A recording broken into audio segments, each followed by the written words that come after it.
Okay, so this is part one of a diary that I kept a few years ago when I worked on a TV station that I'm going to call Geezer TV, and it was a funny process. And before I start, by way of a sort of apologia, really, to anyone who recognises themselves in this diary, it was a long time ago. I mean, it wasn't a long time ago, but I think we were all very different people, and we were all there. So we were all kind of morally and creatively bankrupt.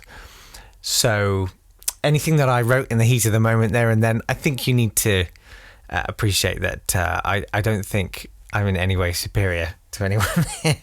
And, and I think we've all moved on, haven't we? God, let's hope so. So here's part one. This is the prologue. It's a prologue and everything. Around September 1999.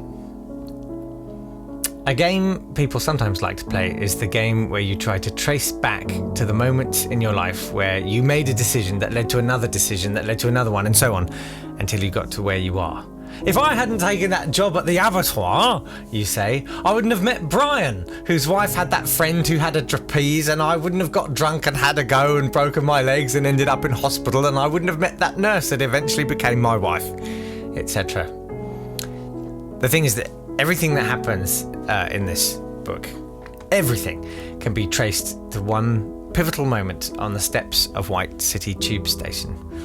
I was on my way to the BBC to get a tape dubbed for a TV show I was working on with a somewhat reclusive satirist.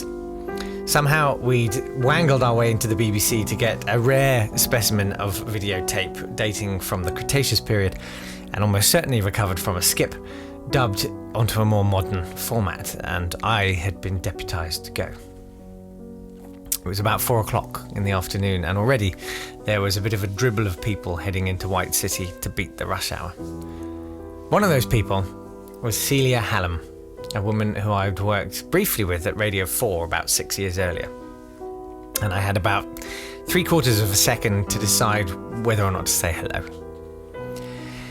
You know those times when you sort of can't decide whether or not it's worth saying hello to someone, not in a callous way, just because I was in danger of being late for my dubbing at the BBC, and she looked like she was in a hurry, and 6 years is a long time to try and catch up with someone under those circumstances. So I decided to let it go. And then I changed my mind, all in under a second. Hello, I said. Hello, oh God, it's you, said Celia.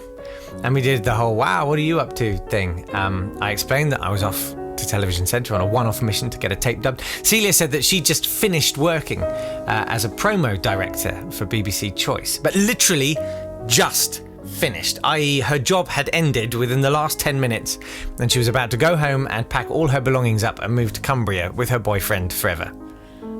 Then she said, hey, I was working with Helen Uxbridge. I know she's looking for people, if you want to ring her up and see if there's any work going. My boss wasn't paying me at the time, and this was the second time we'd gone through the rigmarole of him promising a production would start within 2 weeks.